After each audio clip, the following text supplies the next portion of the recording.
Euro সেমিফাইনালে big match, রাত ১টায় মুখোমুখি হবে স্পেন আর ফ্রান্স। বড় ম্যাচে কি হারতে পারে স্পেন? কাদের একক নৈপুণ্যে বদলে যেতে পারে সব সমীকরণ?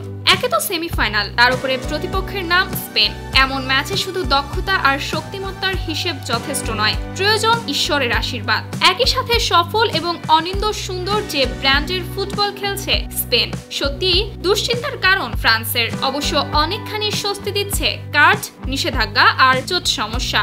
সেন্টার ব্যাক লেরমন্ট, right back Dani Carvajal, striker Alvaro Morata থাকবে না সাসপেনশনে। অন্যদিকে জার্মানির বিপক্ষে ম্যাচে ঘড়ির কাঁটা ৫ মিনিট পেরোতেই ইনজুরিতে মাঠ ছেড়েছেন স্প্যানিশ মিডফিল্ডের অন্যতম প্রাণ পেদ্রি। আগেরবার টেকনিক্যালি গুরুত্বপূর্ণ মাঠের প্লেয়ারের সেই শূন্যতার ফায়দা নিতে পারেনি জার্মানি। তবে এবার অ্যাডভান্টেজ নেওয়ার যথেষ্ট সম্ভাবনা আছে ফ্রান্সের। সহজ কথায় টেকনিক্যাল অ্যানালাইসিসের দৃষ্টিভঙ্গিতে দুর্দান্ত ফুটবল খেলা স্পেনের বি টিমটা খেলছে সেমিফাইনাল। এখনো ওপেন প্লে থেকে একটাও গোল করতে না পারা, নিজেদের সেরাটা খেলতে না পারা ফ্রান্স থাকবে কিছুটা হলেও আপার হ্যান্ডে।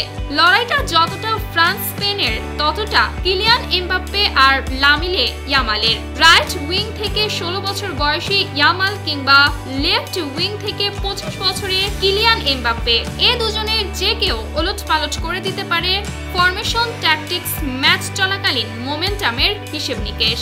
তবে অভিজ্ঞতার কারণে এমবাপ্পেকে রাখতে হবে এগিয়ে, যদিও তার ফর্ম নেই নিজের সেরাটায়, যার বড় কারণ নাকের ইনজুরি। মুখোশ পরে খেলাটা নাকি সৃষ্টি করছে সমস্যা। অবশ্য মাঝখানে বেশ কিছুদিনের বিরতির পর সেমিফাইনাল দেখতে পাবার কথা।